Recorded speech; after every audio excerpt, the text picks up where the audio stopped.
நீங்கள் பார்த்து கொண்டிருப்பது உங்கள் ஜாஷ்வா டிவி. சகல ஜனங்களுக்கும் நற்செய்தி.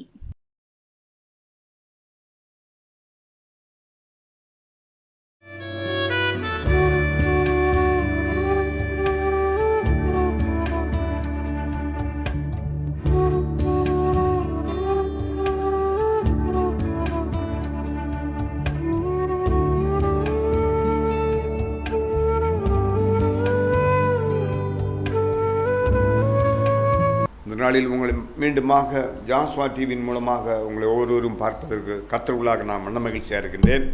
தேவன் தாமே இந்த ஆண்டில் உங்களுக்கு வைத்திருக்கிற வாக்குத்தத்தத்தின் பிரகாரம் உங்களை வழிநடத்துவாராக. தேவன் ஒருபோதும் ஒருவருமே வெட்கப்படுத்தவே மாட்டார். கர்த்தரை முன்குறித்து தெரிந்து கொண்ட பிள்ளைகள் நாம் ஒவ்வொருவரும் எந்த ஒரு பஞ்சமும் வராதபடி, எந்த வேதனையும் வராது, எந்த நெருக்கம் வராதபடி சுகபத்திரமாக காத்த தேவன் இன்னும் நம்மளை ஒவ்வொருவரையும் சுகபத்திரமாக காத்து வழிநடத்துகின்ற தேவனாக இருக்கின்றார்.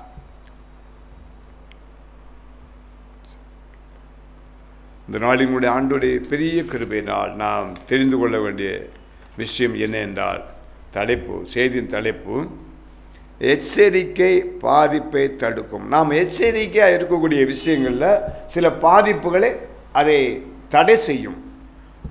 நாம் எச்சரிக்கையாக இருக்கக்கூடிய விஷயங்களை எச்சரிக்கையாக இருக்கும் பொழுது ஏதோ ஒரு பெரிய பாதிப்பு வரலாம், நம்மளை அறியாமல் வரலாம், சாத்தானுடைய சோதனையினால் வரலாம், மனுஷனுடைய கண்ணினால் வரலாம். ஆனால் அவைகள் எல்லாம் தேவன் விடுதலை தர வேண்டும் என்றால் நாம் எச்சரிப்பாக இருந்தால் பாதிப்புகளை தடுக்கத்தக்க தேவன் கிருபை தருகின்ற தேவனாக இருக்கின்றார். தேவன் தாமே வழி நடத்துவாராக. 2 நாளாகவும் 19ஆம் அதிகாரம் 7வது வசனத்தை பார்க்கும். எச்சரிக்கையாக இருந்து காரியத்தை நடத்துங்கள். தேவனுக்கு சித்தமுள்ள காரியம் தேவன் அனுமதிக்கும் காரியம். தேவன் சித்தமுள்ள காரியம் தேவன் அனுமதிக்கக்கூடிய காலம். தேவன் வெட்கப்படுத்தவே மாட்டார் என்பதை பார்க்கின்றோம். மத்தேயு 10ஆம் அதிகாரம் 17வது வசனத்தில் பார்க்கும். மத்தேயு 10ஆம் அதிகாரம் 17வது வசனம், மனுஷரை குறித்து எச்சரிக்கையாயிரு. பலவிதமான குணமுள்ள மனிதர்களோடு நாம் ஜீவிக்கின்றோம். பலவிதமான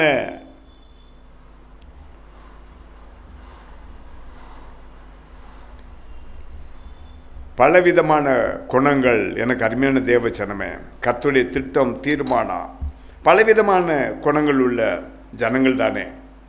சங்கீதம் 64ஆம் அதிகாரம் 2வது வசனம் நம்ம பார்க்கின்றோம்.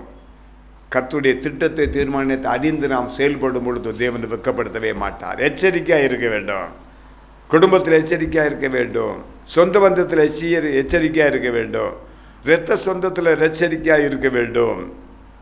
உங்களுடைய பிள்ளைகளிடத்தில் நாம் எச்சரிக்கையாக கவனமாக இருக்க வேண்டும். வழிநடத்தும் பிரதிநிதியாக பிள்ளைகள் மத்தியில் நாம் காணப்பட வேண்டும். சாத்தான் பல வகையில் பலவிதமான சூழ்ச்சிகளை உங்கள் பிள்ளைகளை விட்டு உங்களை பிரிப்பதற்கு அநேக கன்னிகளை கொண்டு வருவான் மனிதன் மூலமாக. எனக்கு அருமையான தேவச்சனமே, தேவன் தாமே ஆசீர்வதிப்பாராக.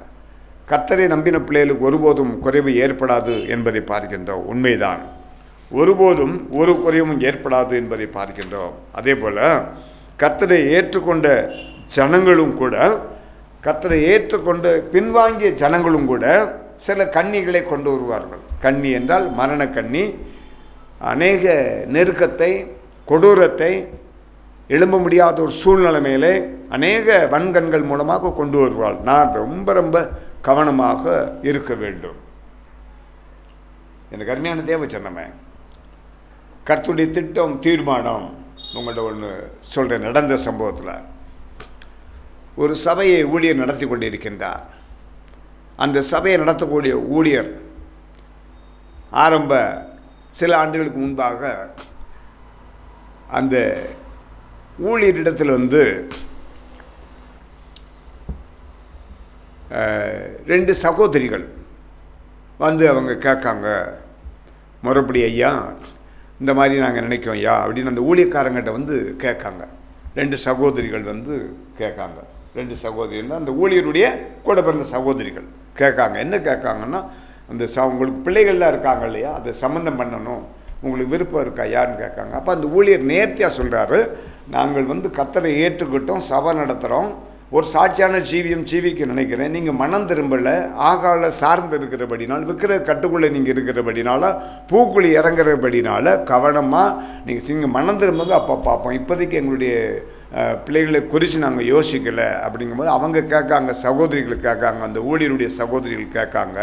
அப்போ நாங்கள் தாமதப்படுத்தலாமா? தாமதப்படுத்த வேண்டாம். உங்களுடைய பிள்ளைகளுக்கு நீங்கள் பண்ணக்கூடிய மேரேஜுக்கு நீங்கள் தாமதப்படுத்த வேண்டாம்னு அந்த ஊழியர் சொல்கிறார். தாமதப்படுத்தவும் வேண்டாம், சம்மந்தம் வேண்டாங்கிற ஒரு வார்த்தையை அந்த ஊழியக்கார ஐயா சொல்கிறார். ஏன்னா அவங்க விற்கிற கட்டில் இருக்காங்க, இவங்க ஊழியத்தை நடத்திட்டு இருக்காங்க. ஒத்து வராது இல்லையா?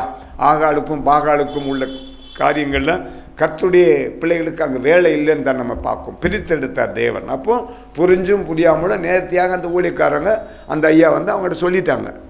அவங்களுடைய சகோதரிகிட்ட அவங்க தெளிவாக சொல்லிட்டாங்க. இந்த சகோதரிகள் என்ன செய்கிறாங்கன்னா, மனம் திரும்புகிறோமோ மனம் திரும்பலையோ, இவர் என்ன கேட்க வேண்டிய அவசியமே கிடையாதுன்னு அந்த என்ன செய்கிறாங்கன்னா, அந்த ஊழியருக்கு ஏதுவாக, ஊழியருடைய குடும்பத்திற்கு ஏதுவாக என்ன செய்கிறாங்கன்னு கேட்டீங்கன்னா, நடந்த சம்பவத்தை உங்கள்கிட்ட சொல்கிறேன். 2007ஆம் ஆண்டு நடந்த சம்பவத்தை உங்கள்கிட்ட சொல்கிறேன். இப்போது அந்த ஊழியருக்கு பொருளாதாரம் இருக்குது, பிள்ளைகள் நல்ல நிலையில் ஆண்டவர் வச்சுருக்கிறார். எப்படி இதை வலுக்கட்டாயமாக சம்மந்தம் பண்ணிடணுங்கிற முடிவு எடுக்காங்க. அப்படி எடுக்காதீங்க நீங்கள். அதுக்காகத்தான் நான் உங்களோட சொல்கிறேன். கர்த்தர் அவங்களோடு இருக்கார், ஊழியக்காரனோட இருப்பார். நீங்கள் விசுவாசிக்கன்னா உங்களோட கர்த்தர் இருப்பார், பாதுகாப்பு தருவார். உங்களுக்கு பாதுகாப்பு யார்? எனக்கு பாதுகாப்பு யார்? கர்த்தர் தானே. ஒருபோது விற்கப்படுத்தவே மாட்டார். உன்னை தொடுகிறவன் என் கண் இமையை தொடுறான். அப்போ அந்த ஊழியக்காரருடைய 2 சகோதரர் என்ன செய்கிறாங்கன்னா, அதிலிருந்து எச்சரிக்கையாக என்ன செய்யலாம், இந்த குடும்பத்தை எப்படி மோசமாக்கி வலுக்கட்டாயமாக திருமணத்தை பண்ணணுங்கிற ஜம்ப் பண்ணுறாங்க. அந்த தீர்மானத்தை எடுக்காங்க. இது திட்டமாக அந்த ஊழியக்காரருக்கு தெரியுது. ஊழியக்காரனுக்கு கர்த்தர் தெளிவாக வெளிப்பாட்டின் மூலமாக கவனமாக ஞானமாக வெளிப்படுத்தி கொண்டே இருப்பார். அதில் மாற்றமே கிடையாது. ஊழியக்காரங்களை மட்டும் யாரும் நீங்கள் அசால்ட்டாக நினச்சிடாதீங்க. எல்லா ஊழியக்காரங்களும் கர்த்தர் சமூகத்தில் பயன்படுறாங்க. அவங்கள நீங்கள் இழிவாக நினச்சிடாதீங்க, ஏனதானே நினச்சிடாதீங்க. அவங்க பூராமே கர்த்தருடைய தீர்க்கதரிசி, கர்த்தருடைய வார்த்தைக்கு கீழ்ப்படியக்கூடியவங்க ஊழியக்காரங்க. அப்போ அந்த ஊழியக்கார் இவங்க அந்த ஊழியக்காரருடைய 2 சகோதரியும் என்னென்ன தீமை செய்கிறாங்கங்கிறது திட்டமாக இரவு நேரத்தில் அதிகாலை வேளையில் ஜெபம் பண்ணும் பொழுது ஆண்டவர் வெளிப்படுத்திக்கிட்டே இருக்கார். நாட்கள் கடந்தது, வருஷங்கள் கடந்தது. 2007 நடந்த சம்பவத்தை உங்கள்கிட்ட சொல்கிறேன். அப்போ அந்த ஊழியக்கார் சொல்கிறாரு, மீண்டும் வராங்க. இல்லை, நீங்கள் மனம் திரும்புங்க, நல்ல நிலைக்கு வாங்க. எங்கள் குடும்பத்தில் உள்ள சம்பந்தத்தை பற்றி நீங்கள் பேச வேண்டாம், அது இப்போதைக்கு நாங்கள் நடத்துகிற மாதிரி ஐடியா இல்லை. நீங்கள் முடிக்கிறது உங்கள் பிள்ளைகளுக்கு உண்டான வேலையை நீங்கள் வெளியே பார்த்து செய்யுங்கன்னு சொல்லிட்டார். இப்போ உங்களுக்கு கடுப்பு ஏறி அநேக நெருக்கத்தை பாடுகளை கொண்டு வராங்க. அதுக்கு மாந்திரவாதியை போய் பார்க்காங்க, சுடுகாட்டுக்கு போகிறாங்க. இரவு நேரத்தில் சுடுகாட்டுக்கு போய் இப்படியெல்லாம் பலவிதமான பண்ணி என்ன செய்கிறாங்கன்னா, அந்த குடும்பத்தில், அந்த ஊழியக்காரருடைய குடும்பத்தில் பையன் ஒரு 11 மணி 12 மணி போல் ஏதோ ஒரு ரோட்டில் ஒரு ஓரமாக படுக்கிற அளவுக்கு மாந்திரவாதி செஞ்சுருக்கான். ஒரு ஓரமாக ரோட்டில் ஒரு தன்னை மறந்து. அப்போ 11:45 அந்த ஊழியக்காரங்களுக்கு யாரோ தவள் சொல்லி போய் கூப்பிட்டு வராங்க அந்த பையனை பாதுகாப்பாக. நாட்கள் கடந்து வருது. எனக்கு அருமையான தேவை சொன்னவன் அந்த ஊழியக்காரருக்கு ஒரு பலகீனத்தை ஏற்படுத்தி விட்டு ஆப்ரேஷன் பண்ணக்கூடிய நிலைமை வந்துடுச்சு. இப்படியே நாட்கள் கடந்துட்டுருக்கு. அந்த ஊழியக்காரன் வாயினால எதுவுமே பேசலை. உன்னை தொடுகிறவன் என் கண்ணியமே தொடுறான்ட்டார்ல ஆண்டவர். அதனால் ஒன்றுமே பேசலை. எனக்கு அருமையான தேவ சொன்னவன் கர்த்தருடைய திட்டத்தை நிறைவேற்றுகிற தேவனாக இருக்கின்றார். கர்த்தர் ஒருபோதும் ஒருவரையுமே வெட்கப்படுத்தவே மாட்டார் என்பதை பார்க்கின்றான். கர்த்தர் நல்லவர், கர்த்தர் நல்லவர், அவர் கிருபை என்றும் உள்ளதுங்கிற விசுவாசத்தோடு அந்த ஊழியக்காரன் குடும்பம் ஆண்டவர் சமூகத்தில் ஓடிக்கிட்டே இருக்குது. நாட்கள் கடந்தது, நேரங்கள் கடந்தது. இப்படியே என்ன செஞ்சுருந்தாங்கன்னா, அந்த பையனுக்கு ஒரு ஆக்சிடெண்ட் ஆகக்கூடிய நிலையை ஏற்படுத்தி விட்டுருந்தாங்க. இதுலேயே அதுக்கு அடுத்து ஆக்சிடெண்ட் ஆகி அந்த ஊழியக்காரருடைய பையனுக்கு ராடு காலில் வச்சுருக்கிற நிலையை கொண்டு வந்துட்டாங்க. இவருக்கு ஊழியக்காருக்கு ஒரு ஆப்ரேஷன். கட்டுகள் எங்கெல்லாம் போய் பாருங்களேன். எதுக்கு நான் அதை உங்கள்கிட்ட சொல்கிறோம்னா, கவனமாக இருங்க, எச்சரிக்கையாக இருங்க, சோர்ந்து போகாதீங்க.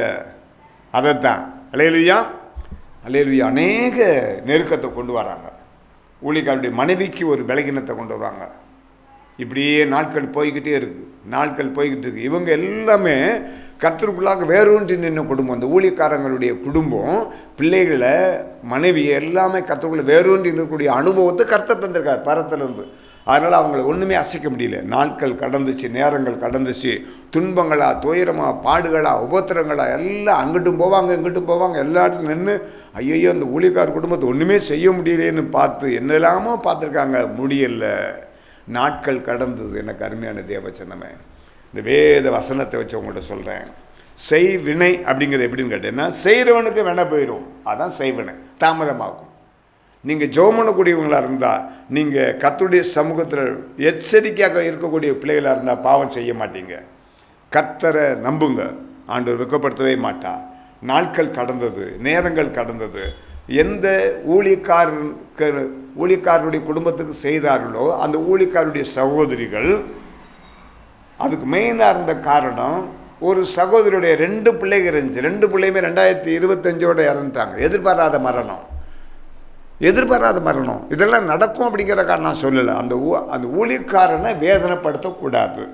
ஊழியக்காரங்க நினச்சிட்டாங்க அவங்க வேலை பாடு உண்டு தான் பார்க்காங்க. அதை நோண்டி பார்க்கும் பொழுது பாதிப்பு யாருக்கு வருது? செய்தவங்களுக்கு தான். இன்றைக்கும் நான் சொல்கிறேன் கேளுங்க, இதை பார்த்துக்கிட்டு இருக்கோங்க. செய்வனை கட்டு செய்யணும்னு நீங்கள் போகாதீங்க. நல்ல சிருஷ்டித்தார், கை கால் எல்லாம் குடும்பத்தை காப்பாற்றுறதுக்காக, வேலை பார்க்கறதுக்காக, இதை முடக்கிறதுக்காக செய்வனை கட்டு போகிறீங்க, தவறு. அது மறுபடி வந்து விடியும். செய்கிறவனுக்கு விடியும், செய்ய சொல்கிறவங்களுக்கு விடியும். விடிஞ்சிருக்கு, தப்பு.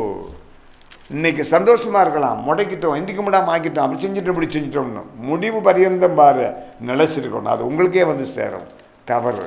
நல்ல ஜீவனை கெடுக்காதீங்க. நல்ல கை காலை பாருங்கள். ஒரு நாள் ஆக்சிடென்ட் ஆச்சுன்னா எத்தனை லட்சம் கொண்டு போய் கட்டி, மாவு கட்டு போட்டு, ஸ்கேனை வச்சு, பிளேட்டு வச்சு, காலை தையல் போட்டு, எத்தனை பாடுபட்டு செலவழித்து அந்த பிள்ளைகளை கரையேற்றி விடுதாங்க பெற்றோர் கடனை வாங்கி. அதை போய் முடக்கணும்னு நீங்கள் செய்கிறீங்களா? அதை மாதிரி ஒரு மோசமான தன்மை எதுவும் கிடையாது. ஆனால் ஆண்டவர் முடக்குவா, தப்பு. எளியவனோ படித்தவனோ படிக்காதவனோ நீங்கள் தயவு செய்து, நீங்கள் வில்லாதி வில்லனாக இருக்கலாம், வில்லாதி வில்லியாமல் இருக்கலாம், சகோதரிமாரோ சகோதரன்மாரோ, தப்பு, அது தவறு. அவங்களுக்கே வந்து விடியுது, நடக்க முடியாமல் போகிறாங்க, இழுத்து போகிறாங்க ரோட்டில். என்ன செஞ்சேன், இப்படிலாம் செஞ்சேன், சோசியக்காரன் மந்திரவாதியை வச்சு அவங்களுக்கு செஞ்சேன், இவங்களுக்கு செஞ்சேன், அதனால் என் வாழ்க்கை இப்படி ஆயிடுச்சுன்னு சொல்கிறாங்க. சாட்சியை கேட்க இன்றைக்கி எங்கள் சபையில் ஒரு சோசியக்காரர் வராரு, ஜாதகம் பண்ணி எல்லாம் விட்டுட்டு வராரு, சமாதானம் இருக்குது அப்படிங்காரு. நான் கர்த்தருடைய சமூகத்தில் போய் சொல்கிறேன், சோசியம் சொன்னாலும் எங்கள் சபைக்கு வரார். இதில் அருவருப்பான வேலை, மனுஷனை கெடுக்கிற வேலைன்னு அவர் சொல்லி சாட்சி சொல்கிறாருங்க. எங்கள் சபையில் தேவ சமாதான சபை தான், ராஜபாளையத்தில் இருக்குது. தேவ சமாதான சபை ராஜபாளையம் பொன்னோரத்தில் இருக்குது. என்னுடைய பேர் வந்து பாஸ்டர் ஜோசப் ராமசாமி. எனக்கு அருமையான தேவச்சனமே, தேவ சமாதான சபை. ஒரு சோசியரங்க வர்றாரு, மனம் திரும்பி, இதெல்லாம் விட்டுருதே ஆண்டவரே, கர்த்தருக்காக, கர்த்தருடைய சமாதானம் எதுலையுமே இல்லை அப்படிங்கிறார். ஒரு சோசியக்காரர் சொல்கிறாரு, ஒரு குறி சொல்லக்கூடிய ஆழ்வன் சொல்கிறார், கர்த்தர் நல்லவ, கர்த்தர் எதில் பிரியப்படுறாரு, எதில் அருவருப்பாக இருக்காருன்னு சொல்கிறார். எனக்கு அருமையான தேவச்சனமே, செய்வனை கட்டு வேண்டாம். செய்வனை அடுத்தவங்களுக்கு செஞ்சு உங்கள் குடும்பத்தை இழந்துடாதீங்க. அடுத்தவங்களுக்கு செய்வனை செஞ்சு உங்கள் குடும்பத்தை இழந்துடாதீங்க, சமாதானத்தை இழந்துடாதீங்க, பொருளாதாரத்தை இழந்துடாதீங்க. எந்த இடத்துல அடி அதிகமாக வாங்குதோ அந்த பாத்திரம் தான் உருப்படி ஆகுங்க. ஆசாரி பட்டறைக்கு போனேன்னா அது நல்ல கறி போட்டு, அது நல்ல அது கங்காக இருக்கும், அதில் பழுக்க வச்சுருவாங்க கம்பியை. அந்த பழுத்த கம்பியை எடுத்து அடிக்க பொருளாயிரும், கம்பியாகாது, பொருளாகும், நல்ல பொருளாயிரும், நல்ல நடத்தி ஆயிரும், விரும்பி வாங்குற பொருளாயிரும். நீங்கள் எங்கே போய் அடிக்கீங்களோ அந்த பாதிப்பு உங்களுக்கு தான். யார் அடிக்கீங்களோ அவங்க உயர்த்தப்படுவாங்க, நல்ல நிலைக்கு வந்துடுவாங்க. மனசார உங்கள்கிட்ட சொல்கிறேன், இன்றைக்கி எத்தனை குடும்பங்களை நான் பார்க்கேன், நடக்க முடியாமல், என்னையா உங்களுக்கு ஏன் அந்த மாதிரி நல்லா தானே இருந்தீங்க, செய்வனை செஞ்சிட்டாங்க பாஸ்டர், எனக்கு சொந்தத்துக்குள்ளேயே செய்வனை செஞ்சுட்டாங்க. எவ்வளோ பெரிய பாவம். ஆண்டவர் நல்லா சிருஷ்டிக்கார், கை காலை எல்லாமே உடல் ரீதியில். நீ போய் செய்வனையை செஞ்சுட்டு லேசாக போய் எனக்கு தெரியாம மாதிரி உட்காந்துக்கிட்டியே, உன்னை நடக்க விடமாக்கணும், என்ன ஆகும்? உன் இடுப்பில் லேசாக அடிச்சுட்டான், ஒரு தான் கீழே விழுந்துட்ட, அது எலும்பு முறிஞ்சிடுச்சு, அந்த ஆளை விடுவியா? ரகசியமாக போய் சோசியக்காரனை மந்திரவாதியை போய் நீ கை காலை முடக்கணும்னு போய் செய்தியை பணத்தை கொடுத்து, அந்த சோசியனுக்கும் ஐயோ, அதை செய்கிறவனுக்கும் ஐயோ, அதில் மாற்றமே கிடையாது. உன் பணத்தை வாங்கிட்டு செலவழிச்சிட்டு மாந்திரவாதி செய்கிறாமல அவனுக்கும் ஐயோ, பணம் கொடுக்கல உனக்கும் ஐயோ. இந்த வசனம் சொல்லுது, நான் சொல்லல, தப்பு. தேவன் சிருஷ்டித்ததை மனுஷன் அப்படி செய்யவே கூடாது. அதுக்காக நம்ம இப்போ பூமியில் பிறக்கலை, நன்மை செய்யத்தான் பிறந்திருக்கோம். நான் கண்ணு முன்னால் பார்க்கேன். அந்த ஊழிக்காரங்களுக்கு செஞ்ச அந்த குடும்பத்தை பட்ட வேதனையில், பாடுகள், நிந்தனைகளை பார்த்துக்கிட்டே ஒன்றும் செய்ய முடியல. என்னையால் ஊழிக்கார் சொல்கிறாரு, கண்ணீரோடு இப்படி இப்படி இருந்துச்சு, இன்னைக்கு இப்படி என்ன செய்ய முடியும்? மாற்ற முடியாது. கர்த்தர் தரக்கூடிய பதில் பூரண பதில் அளிப்பார். பூரணமான பதில், ஃபைனல் ஸ்டேஜ். மனுஷன் மாற்ற முடியாது, ஊழிக்காரன் மாற்ற முடியாது. அதை எச்சரிக்கையாயிருங்கள். அப்போஸ்தலர் 20:28 உங்களை குறித்தும் சத்தியத்தை விதைக்கும் ஊழியக்காரர்களை குறித்தும் கண்காணியாயிருங்கள்.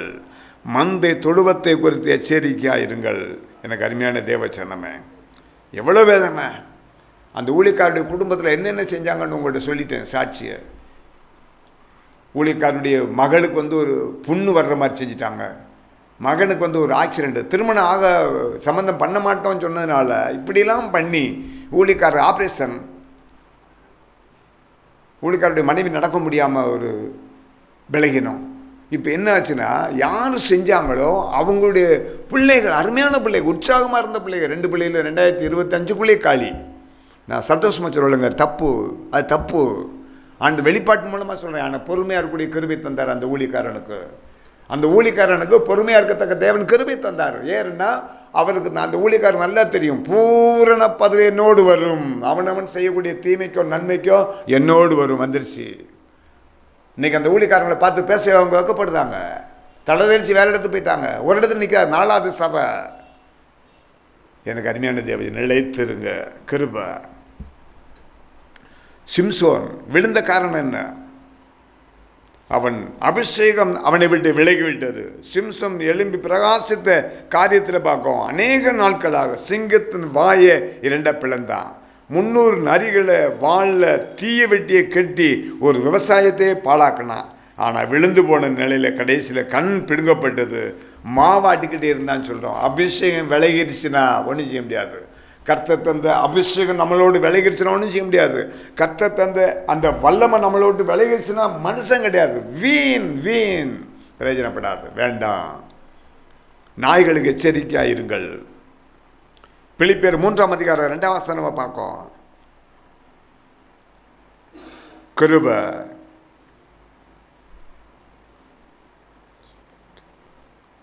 கிருபை, எச்சரிக்கையாக இருங்கள். எதிலெல்லாம் எச்சரிக்கையாக இருக்க வேண்டும்? நாம் பெற்றுக்கொண்ட அபிஷேகத்தில் எச்சரிக்கையாக இருக்க வேண்டும். நாம் தேவனிடத்தில் பெற்றுக்கொண்ட தீர்மானத்தில் எச்சரிக்கையாக இருக்க வேண்டும். நாம் தேவனிடத்தில் பெற்றுக்கொண்ட ஆசீர்வாதத்தை சுதந்திரித்துக் கொள்ள எச்சரிக்கையாக இருக்க வேண்டும். நாம் தேவனிடத்தில் பெற்றுக்கொண்ட கிருபையை எச்சரிக்கையாக இருக்க வேண்டும், காத்துக்கொள்ள வேண்டும். தேவன் தந்த சரீர பலத்தை, ஆரோக்கியத்தை காத்துக்கொள்ள நாம் எச்சரிக்கையாக காத்துக்கொள்ள வேண்டும். எனக்கு அருமையான தேவச்சனமே, தேவனுடைய காரியத்தை, ஏற்ற காரியங்களை நன்மையாக செய்வதற்கு எச்சரிக்கையாயிருங்கள். மனுஷனை குறித்து எச்சரிக்கையாயிருங்கள். உங்களை குறித்து எச்சரிக்கையாயிருங்கள். சபையை குறித்து எச்சரிக்கையாயிருங்கள். கர்த்தருக்காய் எழும்பி பிரகாசிக்கும் நிற்பதில் நீங்கள் விழாதபடி எச்சரிக்கையாயிருங்கள். நாய்களுக்கு எச்சரிக்கையாயிருங்கள். தேவகுமாரனாகிய கிறிஸ்துவை பற்றி நல்ல சாட்சியை கர்த்தர் தந்த அந்த அருமையான வார்த்தைகளை இறுக பற்றி கொண்டு அதன்படி நடக்க எச்சரிக்கையாருங்கள் என்பதை பார்க்கின்றோம். எச்சரிக்கை எவைகளில் நாம் எச்சரிக்கையாக இருக்க வேண்டும் என்பதை பார்க்கின்றோம். அந்த ஊழியக்காரர் பார்த்து இப்போ வேதனைப்படுறார், அழுகுறார். இப்படி குடும்பத்துக்கு செஞ்சு குடும்பம் அன்றைக்கி தெருவுக்கு போயிடுச்சு. அவங்க குடும்பம் செய்வனை செஞ்ச குடும்பத்துக்கு தான் நான் அதை சொல்கிறேன். சாட்சி செய்வனை செஞ்ச குடும்பத்துக்கு தான் சொல்கிறாங்க. செஞ்சவங்க தான் பூமியில் அருமையான பிள்ளைகளை பறி கொடுத்துட்டாங்க. பாவத்தின் சம்பளம் மரணம். ஆண்டவர் பார்த்துக்கிட்டே இருப்பார். எளியவனை பார்த்து இவன் ஒன்றுமே இல்லை, தலையில் சரக்கு இல்லை, படிப்பு இல்லை, அறிவு இல்லை, பொருளாதாரத்தில் நினைக்காதீங்க, தப்பு. அவருக்குள்ளே இருக்கக்கூடிய ஆத்மா வெளியேறப்பட்டது. அந்த ஏழை கூக்குரல் விட்டு கண்ணீர் விட்டுட்டோம்னா போச்சு, பரலோகம் கேட்கும்.